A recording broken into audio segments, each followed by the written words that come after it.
Mesdames, Messieurs, bienvenue sur ce plateau. Sachez que tout d'abord, la Télé Tchad a initié une série de tables rondes, des magazines sur l'an 2 de transition que vit notre pays. Ce soir, nous sommes intéressés au bilan politique de la première transition qui s'est achevée avec l'organisation du dialogue national inclusif et souverain. Pour en parler, nous avons sur ce plateau deux personnalités politiques, non de moindres. Il s'agit tout d'abord de du docteur Ali Abdraman Hagar, homme politique que vous connaissez très bien certainement, et le conseiller national, M. Mohamed Oumar Adoum, avec lequel nous allons débattre le bilan politique de l'an 2 de transition. Monsieur, bonsoir, bonjour, bonsoir. Bonsoir. Bienvenue donc sur ce plateau pour en parler le bilan politique de la première transition. Une transition s'est achevée et une autre a commencé. Il y a donc déjà 5 mois. Nous allons débattre avec vous sur le bilan politique de la précédente transition. Messieurs, question sur le plan politique. Quel jugement portez-vous sur la première transition et quel est votre regard, Dr. Ali Abdraman Hagar? Merci, cher ami. Tout d'abord, je suis très heureux de te retrouver. Merci. Les anciens reviennent sur le plateau, c'est une très bonne chose. Merci beaucoup. Le bilan, il est là, il est positif, comme tout le monde le sait. Je voudrais aussi saluer la présence de monsieur le conseiller Omar. Le bilan, le premier bilan sur lequel il va falloir mettre l'accent, c'est que le pays est en paix. Après le décès tragique du maréchal Idriss Déby Itno, beaucoup d'observateurs ont pensé que le Tchad allait exploser. Oui. Des hommes et des femmes ont pris leurs responsabilités, notamment les militaires, à leur tête le président Mohamed Idriss. Et aujourd'hui, la paix est une réalité au Tchad. Les transitions ne sont jamais faciles, mais s'il faut parler du premier bilan, c'est la préservation de la paix et la vie des citoyens tchadiens. La deuxième chose très importante, c'est la relance du dialogue. Le dialogue a toujours été une constante dans les différentes politiques du Tchad. Le dialogue a été repris avec les forces politiques de l'intérieur comme celles de l'extérieur. Et moi, j'ai eu la chance de séjourner à Doha, consacré par un accord très important qui a vu rentrer des frères et des sœurs qui ont fait une trentaine d'années, 10 années et plus, dans le maquis, à l'étranger, dans la diaspora, etc. La troisième chose qui est très importante, c'est le dialogue national inclusif, qui a permis la mise en place donc, des institutions aussi importantes que le CNT. Et s'il y a une chose importante dans le bilan qu'il va peut-être aussi souligner, c'est le travail acharné d'un certain nombre de ministères, notamment le ministère des Finances. Parce que jusqu'à ce jour, la grogne sociale a été maîtrisée grâce à une approche très pragmatique en termes de paiement de salaire, et ça c'est quelque chose dans ce pays-là. Et d'autres choses, on viendra certainement... Autrement dit, il faut donc saluer le Conseil militaire de transition. Il faut saluer le Conseil militaire de transition, saluer le gouvernement, saluer le Premier ministre qui est parti, M. Paymi Padaka Albert, et celui qui vient de rentrer. En tout cas, un travail assez satisfaisant a été fait, et je ne pourrais que le souligner. Naturellement, il y a des choses qu'il va falloir corriger, mais globalement, s'il y a quelque chose de très important sur lequel il faut appuyer, c'est que la paix au Tchad est préservée. Oui, monsieur le conseiller, vous, votre regard?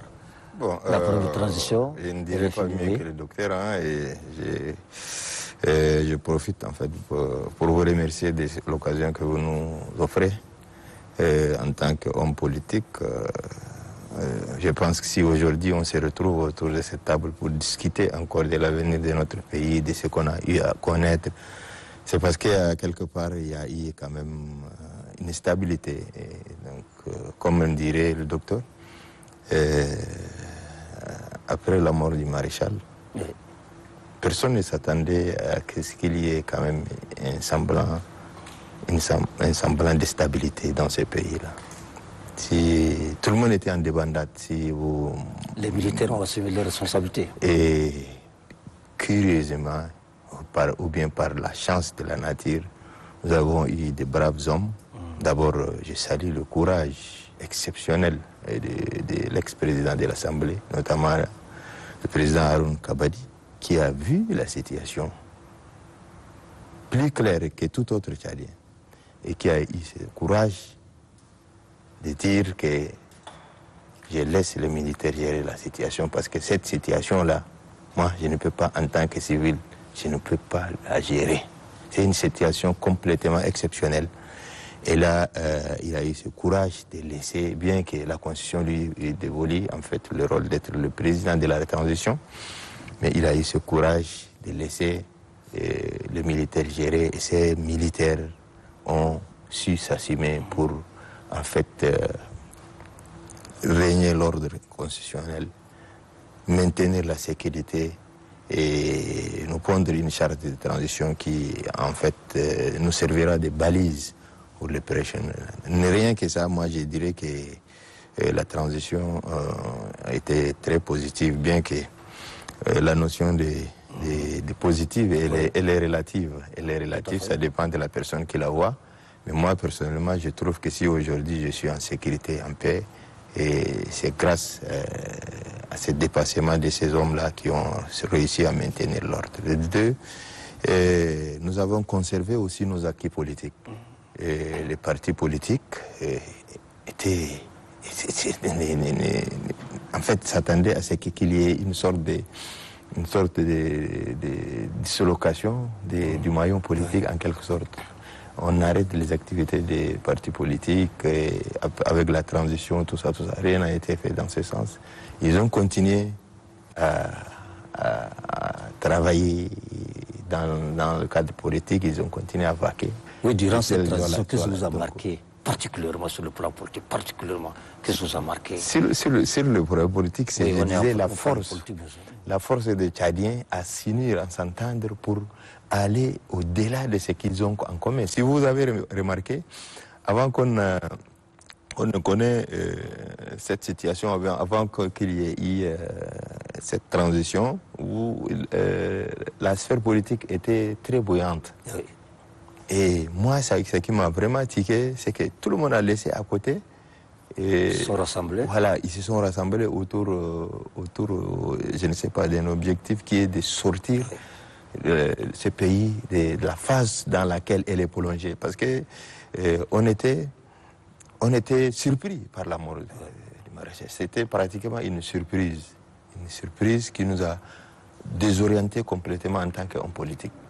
Certains ont même pris la tangente. Hein, donc, si aujourd'hui ils sont là en train en fait de continuer, c'est franchement un bilan positif. Oui, voilà. Docteur Abdrahman, vous, qu'est-ce qui vous a marqué particulièrement pendant cette transition? Vous avez un homme politique à votre regard. Moi, ce qui m'a marqué personnellement, c'est l'engouement des Tchadiens à vouloir vivre dans un pays qui s'appelle le Tchad, vivre en paix. Oui. Ça, c'est d'un. Et c'est partant de cette manifestation que les autorités qui ont eu à assumer cette charge ont fait ce qu'il faut faire, très sincèrement. Je dois aussi dire, comme l'a si bien dit le conseiller, mon frère Oumar, Ahmad Oumar, la maturité de la classe politique tchadienne. On a beau gloser sur les hommes politiques tchadiens, mais je crois que ce sont des hommes politiques mûrs. La maturité, c'est quoi? C'est éviter la cassure, c'est éviter la destruction, c'est éviter ce qui se passe tout autour de nous. Vous avez vu la Libye, c'est le meilleur exemple de l'immaturité des forces politiques. La troisième chose, c'est aussi la clairvoyance et la responsabilité de la jeunesse.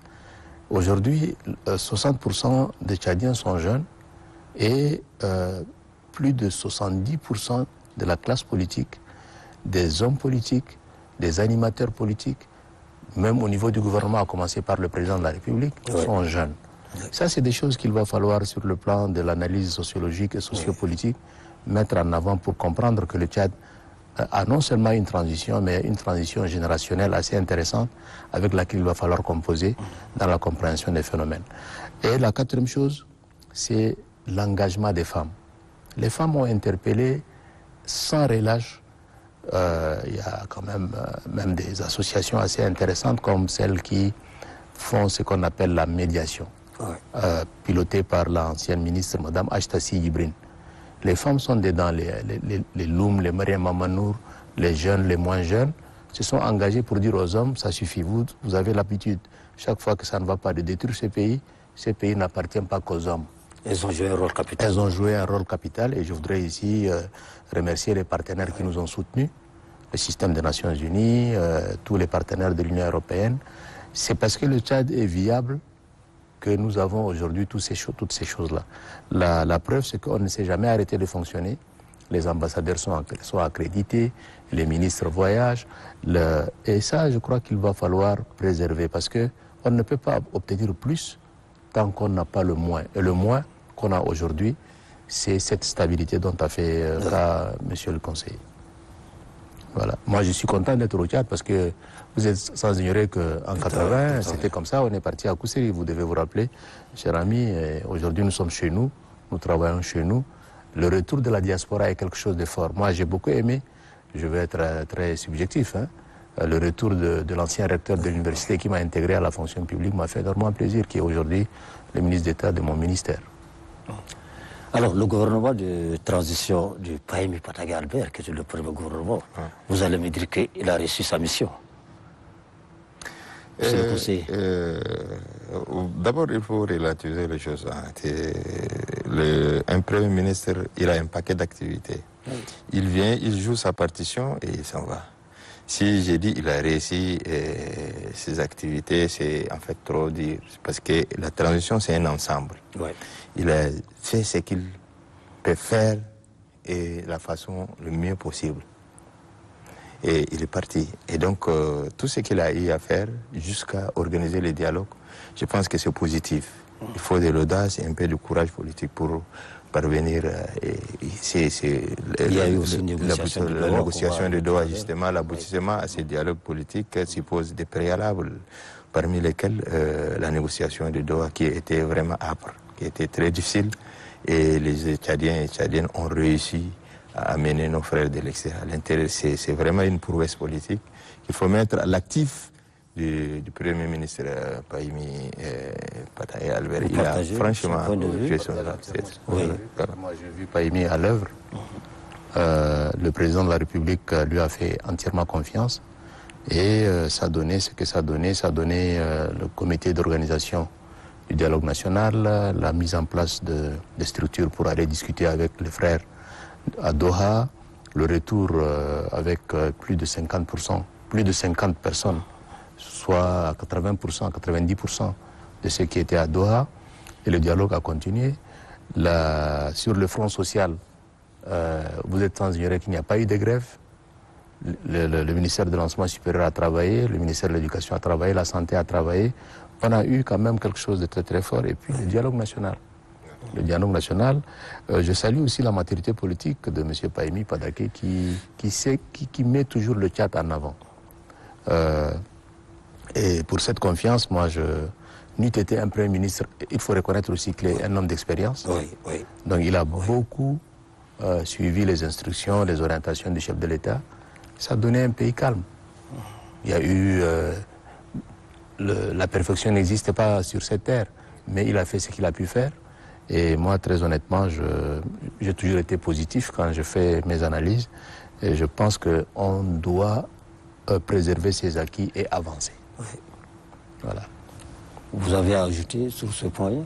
Non, c'est bon. Pahimi, c'est un homme d'expérience. Bon. Mais toujours, s'il y a des points positifs, certes, mais il y aura aussi des manquements.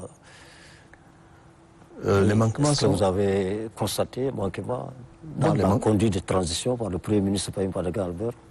Dans la conduite de la transition par Pahimi Pataga Albert, il y a des manquements, mais...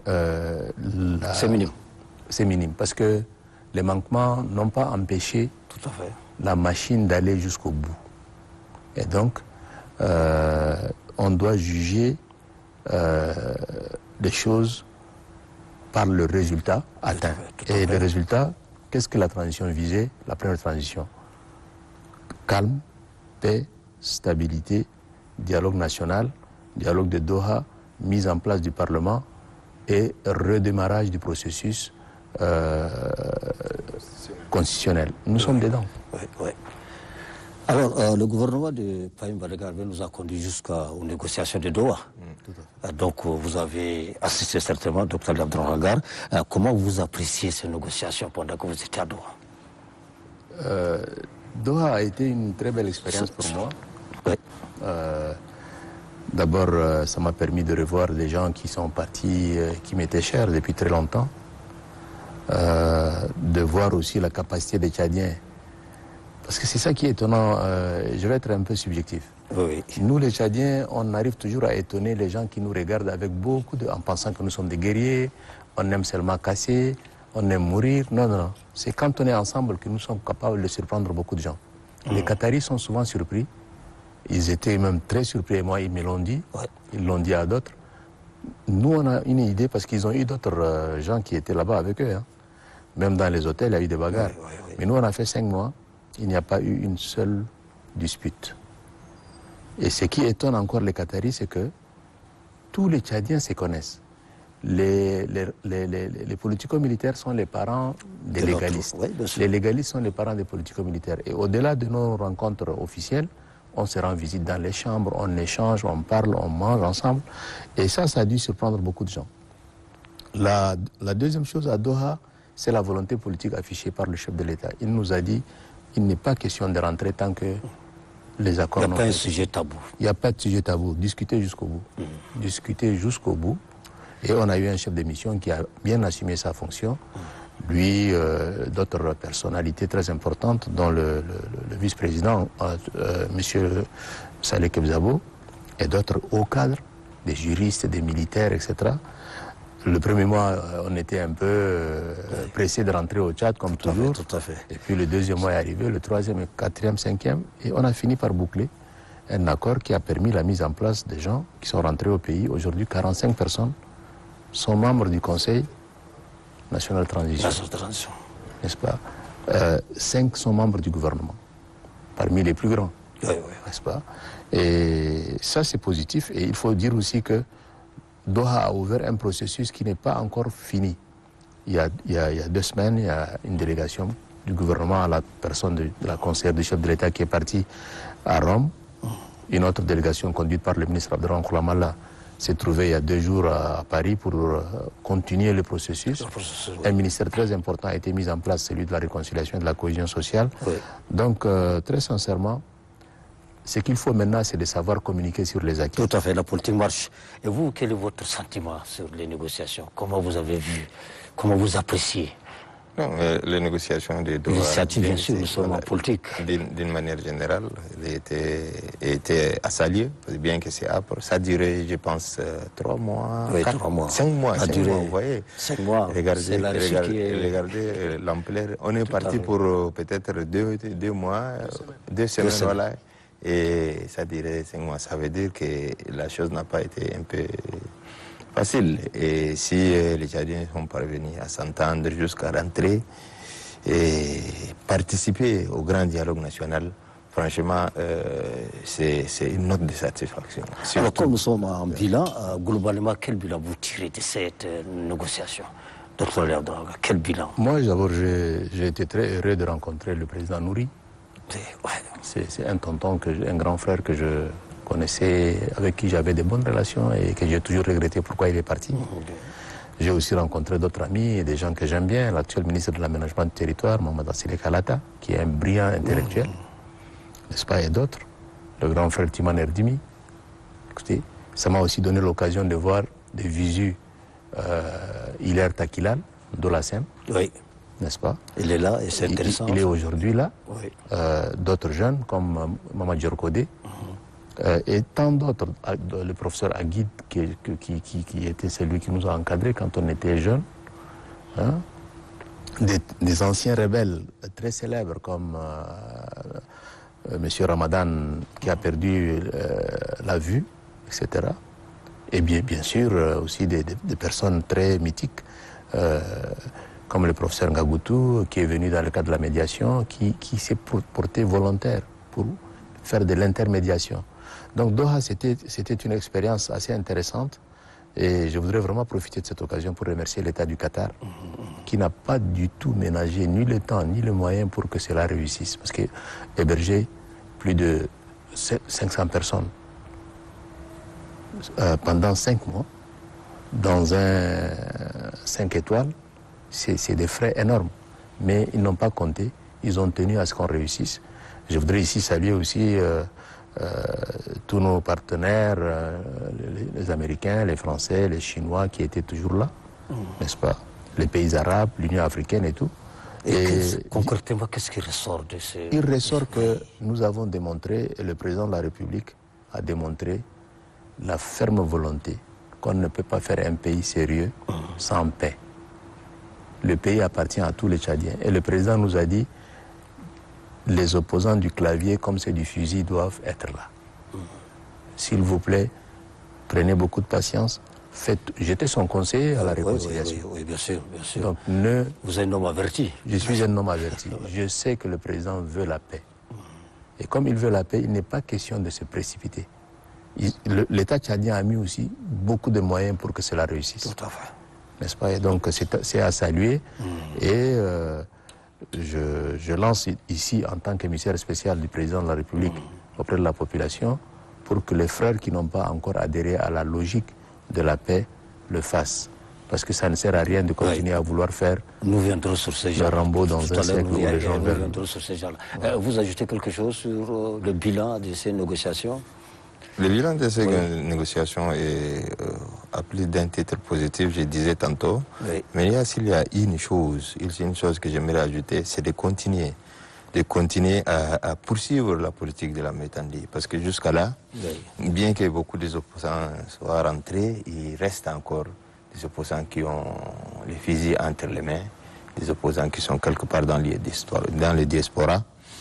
Donc, il faut continuer à appeler les Tchadiens pour venir contribuer à ce travail de la réconciliation nationale qui est un travail en soi très noble et qui permet peut-être d'asseoir un pays où il faut bon vivre. Donc, j'ai dit au gouvernement de continuer, quel que soit le moyen, quelle que soit la politique de la Métandi qui permettra à nos frères de rentrer.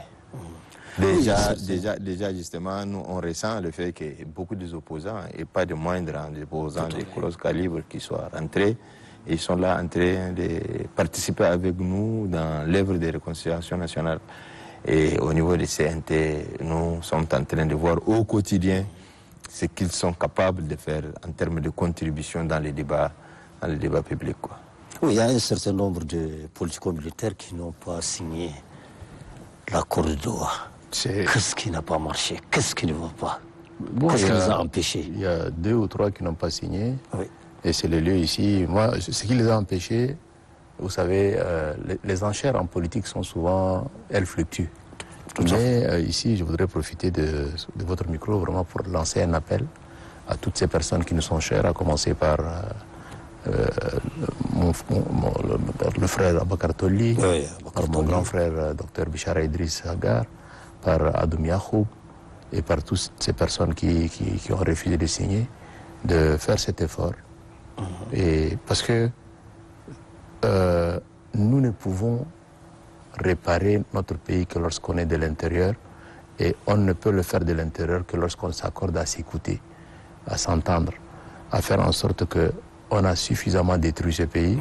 Il est temps que l'on se remette à faire comme les autres, à s'écouter. Le débat politique, il n'y a pas mieux. La diversité politique, il n'y a pas mieux. Ce qui n'a pas marché à Doha par rapport à ces frères-là, c'est qu'ils ont placé un peu la barre assez haute, à un niveau donné de leurs revendications. Et vous êtes sans ignorer que dans un dialogue, il n'y a pas un dialogue à sens unique. Le dialogue est à 2. Je cède un peu, tu cèdes un peu, n'est-ce pas? Et c'est dans les différentes sessions de nos actifs, parce qu'il est maintenant question de parler des actifs, des SO et tout. Mais ces gens-là, dernièrement, ils se sont réunis à Rome. Hein. Ils sont réunis à Rome. Oui, à Rome, quelle est la position du gouvernement tchadien? Le gouvernement tchadien a fait preuve de bonne volonté. On a envoyé quand même la conseillère en charge de la réconciliation du chef de l'État. N'est-ce pas? Ils sont retrouvés à Paris. Le ministre de la réconciliation était là-bas. Donc la porte est ouverte et je suis sûr que d'ici la fin de la transition, vous serez encore surpris par un certain nombre de choses positives dans le sens de la paix, de la consolidation de la paix et de la stabilité de notre pays. Déjà, la paix est en marche. Hier, on a libéré tous les prisonniers. Bah, écoutez, ça c'est... sur l'actif, oui. Un mot sur ça.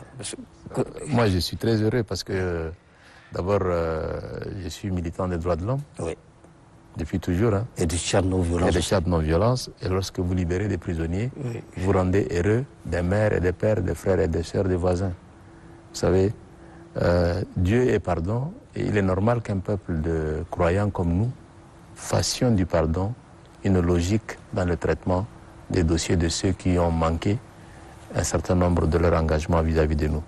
La grâce accordée aux frères du FAT ainsi qu'aux jeunes frères et les transformateurs, c'est un acte positif à saluer et qu'on doit répéter tout le temps.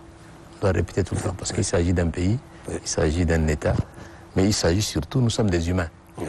La rancune, il m'a fait du mal, je dois le... Ça existe toujours. Non, non, c'est pas une bonne chose. Bon. Monsieur le conseiller, oui, c'est des politico-militaires qui refusent de signer, qui n'ont pas signé d'ailleurs l'accord de Doha. Vous avez quelque chose à ajouter là-dessus? Non, mais... Et ils ont demandé la réconciliation à partir d'Europe pour la deuxième fois. Comme l'a dit tout à l'heure, le docteur tout à l'heure, peut-être ils auraient dû certainement placer la barre très haute. Et puis quand on est en processus de négociation, il ne faut pas voir seulement son propre intérêt. Il faut voir l'intérêt national et puis essayer d'être un peu le plus large possible pour permettre quand même de consensus en fait. Et bon, moi je pense que je suis vraiment animé d'un sentiment positif et je pense qu'ils vont un jour ils vont revenir parce que l'asile ne bénéficie pas, l'asile ne soigne pas, l'asile c'est pas une élite productive. Il faut être à l'intérieur pour mieux contribuer au développement de son pays. Donc un jour, je pense qu'un jour à l'autre, ils vont quand même attraper la mienne qui est... Il y a de mauvaises langues qui soutiennent toujours... Et puis ils vont revenir. La rébellion. Oui, bon, il y a des gens qui soutiennent toujours la rébellion, mais ça devient de moins en moins intéressant parce que vous êtes sans ignorer que quand l'État se met en place, quand les structures commencent à marcher, quand l'autorité se fait jour, il n'est pas intéressant de soutenir quelque chose. Et c'est pourquoi on insiste pour que dans la gestion, il y ait plus de bonne gouvernance, plus de justice, plus d'égalité. La paix, elle est étroitement liée à la qualité de la justice. Tout à fait. Et donc, nous qui sommes avec le chef de l'État et ceux qui sont avec le Premier ministre, ça c'est le leitmotiv du travail sur lequel il faut insister. Tout à fait. Donc, on va arracher l'argument de ceux qui soutiennent la rébellion parce que sur le terrain de la justice et de l'égalité, sur le terrain de la bonne gouvernance, il ne faut jamais s'arrêter de faire des efforts. Et vous allez voir, ça va marcher. Voilà, le pays a connu un dialogue assez important. Et avant de passer à ce dialogue, pour en parler un tout petit peu, parlons de la politique intérieure, des partis politiques, la société civile. Parlons de ces partis qui sont nombreux. Est-ce que vous pensez que ça marche, un pays comme le Tchad, avec une centaine de partis politiques? Monsieur le conseiller? Bon, moi, j'ai toujours défendu l'idée de dire que les partis sont nombreux, une centaine de partis politiques. Ça peut nuire quelque part à un pays. Parce que moi, quand je prends l'exemple d'un pays comme Zaïre, il y a presque 600 quelques partis politiques. Ouais, moi, je vois beaucoup plus le problème sous l'angle de l'idéologie. Oui. L'idéologie. Et les partis politiques au Tchad ont tendance à être un peu disparates. Et ils n'agissent pas en fonction de leur idéologie.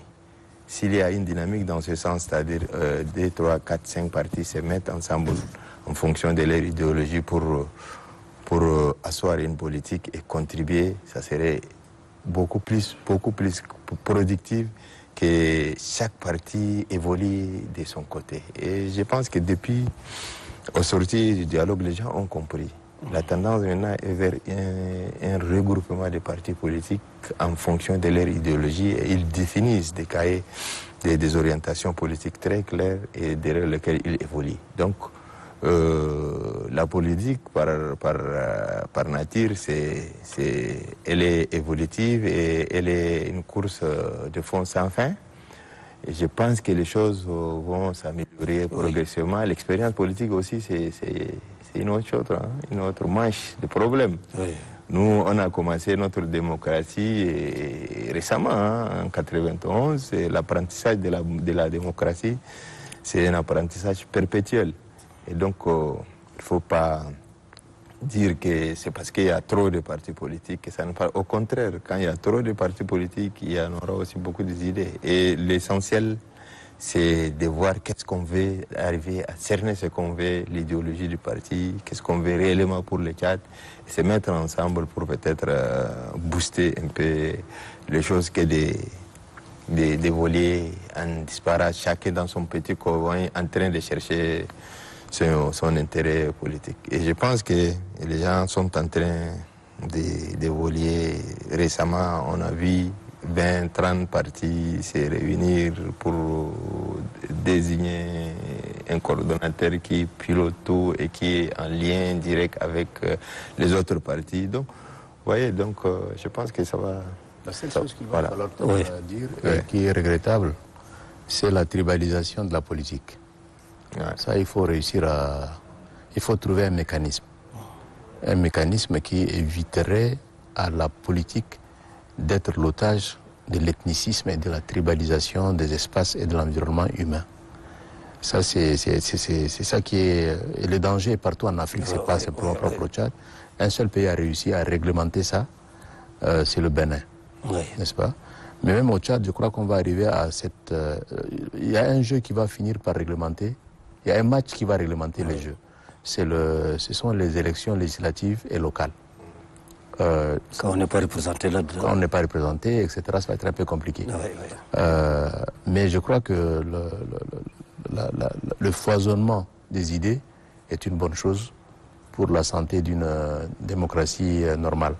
Même si il faut maintenant mettre des garde-fous pour que les gens ne se retrouvent pas en village pour faire de la politique, parce que là, ça deviendrait une certaine cantonisation de la politique. Mais quand on regarde dans le fond, est-ce que ce n'est pas un fonds de commerce? Il y a aussi le fonds de commerce, etc. Beaucoup, il y a même eu des pièces de théâtre sur la question.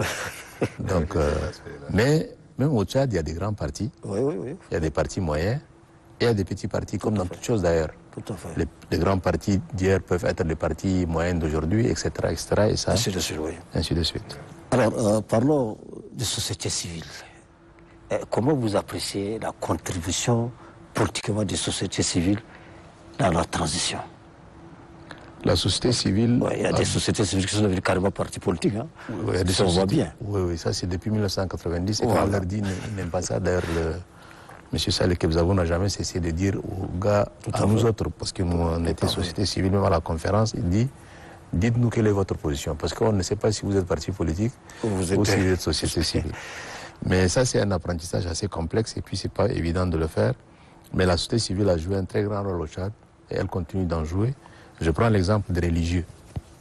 Les religieux, aujourd'hui, ont pris une certaine envergure. Pas plus tard qu'hier, j'ai vu la ministre du Transport, Mme Fatima Goukouni-Medei, appeler les religieux pour l'aider à faire en sorte qu'il y ait un peu plus de civisme dans l'usage de la route, dans la circulation routière. Vous avez aussi les associations des droits de l'homme qui aujourd'hui sont très écoutées par les partenaires et la prise de décision d'un certain nombre de partenaires se fait sur la base de ce que disent ces associations. Mais il y a aussi les sportifs, il y a aussi les gens qui soignent. Et aujourd'hui, je prends un exemple qui m'est très proche, Iftar Saïm. Pendant le mois de carême, la société civile est en train de partager des repas dans les quartiers. Et donc, vous savez, il y a de très bonnes choses qui se font. Et c'est ça qu'il faut encourager. Mais il y a aussi certaines sociétés civiles qui ont tendance beaucoup plus à peindre le Tchad en noir. Ça, c'est pas une bonne chose. On ne peut pas dire tout le temps notre pays ne vaut rien, le Tchad ne vaut rien. On voit tout en noir. Non, on voit tout en noir. Et quand vous voyez tout en noir, vous dites à l'étranger que votre pays ne vaut rien, qu'est-ce que l'étranger fait? Il va dire à ses investisseurs, ne venez pas, c'est un pays qui ne vaut rien. Moi, je voudrais que les gens prennent un peu conscience. On peut dire que Ali n'est pas bon, Mohamed Oumar n'est pas bon, mais dire que le Tchad n'est pas bon, en tout cas, moi, Et quand je vois certains rapports sur le Tchad, je suis désolé, on est dans la logique de la colonisation. L'Afrique, c'est du n'importe quoi. L'Asie, c'est du n'importe quoi, même si aujourd'hui la Chine a démontré, le Japon ont démontré que ce n'est pas une question d'Asie ou d'Afrique, c'est une question tout simplement de prise d'une certaine responsabilité. Et c'est sur ce terrain simplement que je voudrais appeler les jeunes qui sont dans la société civile à peindre leur pays, notre pays, de sorte que l'autre nous respecte. Voilà. C'est comme ça que moi je vois la société civile. Mais ils sont contre la violence. On les a vus à Sandana, on les a vus à Béché, on les a vus un peu partout. Et ça, ce n'est pas une mauvaise chose de dénoncer la violence, de dénoncer certaines déviations, mais ne pas peindre le Tchad en noir. Monsieur le conseiller, vous, alors, société civile, en politique, la société civile joue quand même un rôle très important dans un État démocratique, dans un État laïque, dans un pays comme le nôtre. En ce sens qu'il contribue quand même à équilibrer la politique.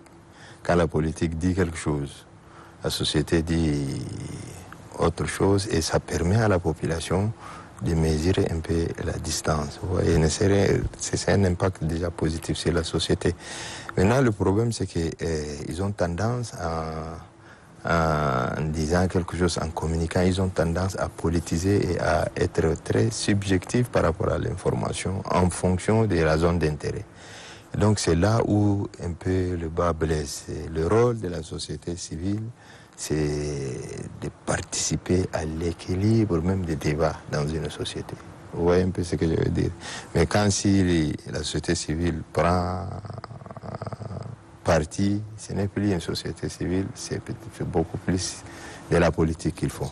Maintenant, au-delà de ces aspects, il y a des sociétés civiles. Quand on dit société civile, pour moi, ce n'est pas seulement les associations des droits de l'homme. Ça peut être des associations basiques, qui ont des objets sociaux en lien direct avec le développement. Vous voyez un peu ce que je veux dire. Donc, ces sociétés civiles, par contre, ils jouent quand même un rôle vraiment pas négligeable. Ils contribuent, et si je me permets, à la création de la valeur ajoutée dans ce pays. Donc, ces sociétés civiles, il faut continuer à les encourager. Et j'ai lancé un appel que le gouvernement voit de ce côté, parce que ça peut être un pôle de développement. Si jamais on organise ces sociétés civiles, ça peut servir quand même d'un levier économique qui pourra peut-être maîtriser un peu la question du chômage. Vous voyez un peu ce que je veux dire. Il y a des associations qui emploient des personnes. Des associations de la société civile qui marchent, qui emploient et qui font même drainer des ressources extérieures. Il y en a. Et donc, il suffit seulement d'asseoir une politique publique digne de nom, dans ce sens. Peut-être essayer de... Il ne faut pas voir seulement du côté... C'est un exemple de la bonne société civile. Je ne dirais pas qu'il y a une mauvaise. Mais moi, je me rappelle quand, il y a 10 ans, il y a 15 ans, il faisait partie des jeunes qui ont organisé une association qui s'appelle Ambassade Nadif. Ambassade Nadif, oui, je sais. Voilà. Et cette histoire d'Ambassade Nadif a permis à la mairie de mettre un peu plus l'accent sur l'assainissement, sur l'hygiène. Tout à fait, l'apport est très positif. Ça fait partie de la société, c'est de bonnes actions. C'est de très bonnes actions. De bonnes actions. Continuez. Et donc, je dirais bien, il faut continuer peut-être à croire à la société civile, tout en peut-être séparant les mauvais grains des bons.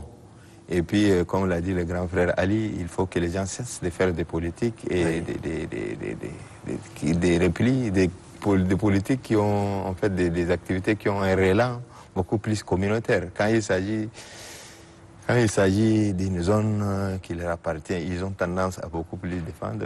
Quand il s'agit d'une zone qui ne les regarde pas, ils ont tendance à beaucoup plus observer des mutismes. Franchement, il faut qu'on change de mentalité. Parce que le pays en a besoin. Il faut qu'on assure cette phase de transition-là avec beaucoup plus d'intégrité possible. Que les Tchadiens fassent une sorte d'introspection pour voir qu'est-ce qu'il peut apporter de positif au-delà de sa personne. Merci beaucoup, compte tenu du temps imparti à cette émission. Nous allons tous entrer dans le dialogue. Comment vous avez apprécié l'organisation du dialogue national souverain et inclusif après Doha? Taleb Abdelnagar, en plus bref, compte tenu du temps. Très sincèrement, moi, j'ai participé à la CNS et j'ai participé au dialogue. Oui, à la CNS. Le ton de la liberté d'expression du dialogue a dépassé celui de la CNS. Tout à fait. Ça, il faut le reconnaître. Les jeunes ont parlé, les gens ont parlé très. Je n'ai pas du tout pris la parole là-bas, j'ai écouté. Pour une fois, j'avais acheté un petit poste radio et j'ai tout écouté. Et j'ai trouvé que le niveau de l'engagement citoyen dans le dialogue était très élevé. Et tout a été dit. Ce n'était pas un monologue. Certaines personnes parlaient d'un monologue, etc. Moi, je verrais mal un monsieur comme Gadi faire un monologue ou un monsieur comme Kebzabo faire un monologue. Il y a eu des gens qui ont parlé, n'est-ce pas? Et ce dialogue-là, moi je parle beaucoup avec les gens, avec les partenaires qui sont nos partenaires, parce qu'ils sont devenus pratiquement les anges gardiens, même si personne ne leur a donné cette qualité-là. Ils pensent que la parole s'est libérée. La parole s'est libérée.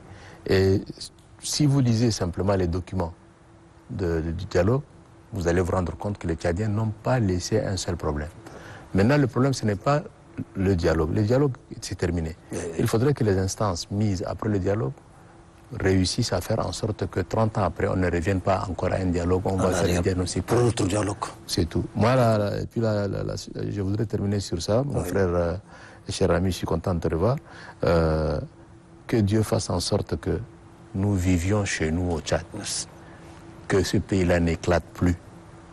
Qu'on fasse nos enfants, nos petits-enfants ici. Qu'on meure ici, qu'on nous enterre ici. Je crois que c'est le souhait de tout le monde. Que le Tchad accueille des réfugiés, que les Tchadiens ne soient plus des réfugiés. Voilà. Monsieur le conseiller, un dernier mot sur le dialogue, l'organisation, très rapidement. Le temps est... Bon, je dirais, bref, le dialogue, c'était carrément une réussite, comme l'a dit le docteur. C'était franchement la libération même de la parole en tant que telle. Tout le monde a parlé, tout le monde a dit ce qu'il pense de ces pays-là. Certains sont même allés au-delà. Au-delà. Heureusement, on a eu un monsieur de large poitrine comme Gali qui a su, en fait, drainer tous ces déshydratats-là vers un bon sens. Et on est sorti avec des résolutions et des recommandations. Et le problème, c'est que encore, il faut que ces recommandations et ces résolutions-là soient appliquées. Tout à fait. Tout à fait. L'application, le dialogue, c'est une chose, mais l'application de tout ce qui sont ici, de tout ce qui est ici des on a une émission spéciale pour ça. Exactement. Donc, il va falloir que chacun s'assume. Chacun s'assume et dit que il est de mon devoir de faire ça, il est de mon devoir de faire ça. Et chacun fait une sorte de révision morale pour franchement qu'on réussisse à asseoir ce pays-là. Après tout, nous n'avons qu'un seul pays, comme le docteur a toujours si bien le dire. Nous n'avons que le Tchad comme pays. Si on n'a pas intérêt à laisser ce Tchad-là s'éclater, et pour ça, il faut que tout le monde... tout le monde s'embarque dans le bateau, on est dans le bateau. Et puis, à commencer par les plus hautes autorités de la République. Merci, monsieur, pour avoir accepté notre invitation pour en parler de ces débats politiques. Et c'est la fin donc de cette émission spéciale consacrée au bilan politique de la première transition. Je vous retrouve, Inch'Allah, dans un autre numéro, s'il plaît à dire. Au revoir.